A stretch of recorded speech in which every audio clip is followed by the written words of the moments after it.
Shalom Bapak Ibu Saudara yang dikasihi Tuhan. Seri pengajaran hari ini berjudul Pikiran yang Baru. Jadi yang penting untuk menjalani tahun 2022 adalah kita harus memiliki pikiran yang baru. Tanpa pikiran yang baru, tidak mungkin kita akan memiliki semangat yang baru dan hidup yang baru. Maka tidak bisa tidak, kita harus bersedia memperbarui pikiran kita. Pikiran kita harus kita barui dengan pikiran Kristus. Seperti yang tertulis dalam Filipi 2 ayat 5. Hendaklah kamu dalam hidupmu bersama menaruh pikiran dan perasaan yang terdapat juga dalam Kristus Yesus. Dikatakan kita harus menaruh, maksudnya mengenakan pikiran dan perasaan Kristus. Saudara, pikiran dan perasaan itu dua hal yang sangat erat kaitannya dan tidak bisa dipisahkan satu sama lain. Semua perasaan kita itu ditentukan atau berasal dari pikiran. Kalau kita memikirkan sesuatu yang menakutkan, mengkhawatirkan, mencemaskan, menyedihkan, maka perasaan kita akan mengikuti juga. Kita akan takut, khawatir, cemas, dan sedih. Tetapi kalau kita memikirkan hal-hal yang menyenangkan, meneduhkan, memberikan semangat, maka perasaan kita juga akan senang, teduh, dan bersemangat tentunya. Itulah sebabnya kita harus mengenakan pikiran dan perasaan Kristus, yang artinya berpikir seperti Kristus berpikir dan berperasaan seperti Dia. Itu artinya pikiran dan perasaan kita harus kita baharui, harus kita ganti. Saudara, harus kita akui, meskipun kita mengaku mengenal Tuhan, hidup kita sejatinya belum memuliakan Dia. Kalaupun ada yang merasa sudah, itu pun belum dengan segenap hidup. Buktinya apa? Buktinya ketika tidak bisa mengucap syukur dalam segala hal.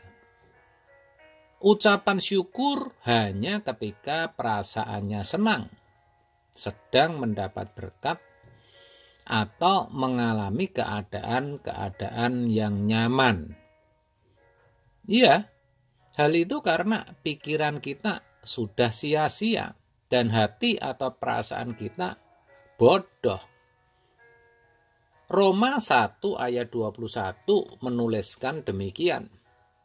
Sebab sekalipun mereka mengenal Allah, mereka tidak memuliakan Dia sebagai Allah atau mengucap syukur kepadanya.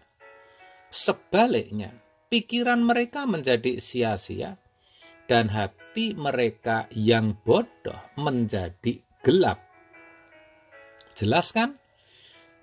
Maka untuk bisa memuliakan Tuhan dengan segenap hidup kita, untuk bisa untuk bisa mengasihi Tuhan dengan segenap hati, segenap jiwa, dan segenap akal budi, untuk bisa mengucap syukur dalam keadaan dan situasi apapun juga, kita harus menjadi manusia baru. Dan itu dimulai dari pikiran yang baru. Pikiran yang baru akan menghasilkan pertimbangan-pertimbangan yang baru, dan keputusan-keputusannya juga jadi baru. yang akhirnya berujung kepada tindakan atau perbuatan kita menjadi baru. Semua aspek dalam hidup kita jadi baru.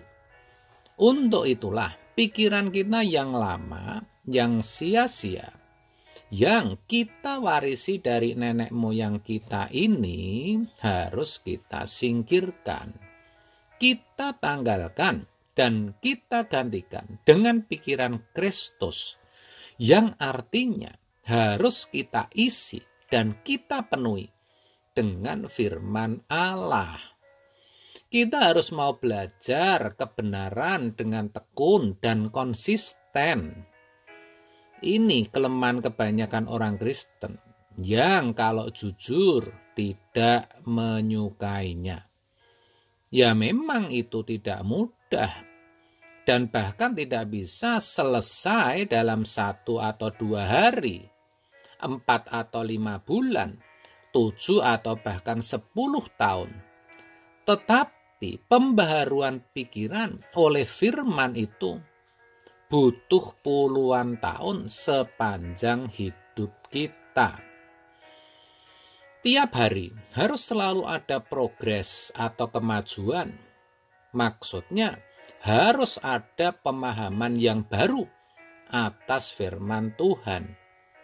Itu harus kita perjuangkan. Saudara, percayalah, ketika itu saudara lakukan, hidup saudara akan jadi baru setiap hari. Dan yang pasti, saudara bisa memiliki hidup yang memuliakan Tuhan. Saudara bisa mengerti kehendak Allah dan hidup di dalamnya. Hati saudara bisa tentram dan damai. Hidup saudara tidak lagi untuk diri sendiri, tetapi untuk Tuhan. Ya, saudara akan bisa berkata, hidupku bukan aku lagi, tetapi Kristus yang ada di dalam aku. Dan itulah sejatinya hidup kekristenan yang benar. Terkait akan hal itu, Rasul Paulus mengatakan, karena bagiku hidup adalah Kristus dan mati adalah keuntungan. Filipi 1 ayat 21. Saudara, berkata seperti Paulus itu tidak mudah. Tetapi ia sudah membuktikan bahwa ia bisa. Kenapa? Karena ia memiliki pikiran yang baru. Yang ia kenakan hanyalah pikiran dan perasaan Kristus.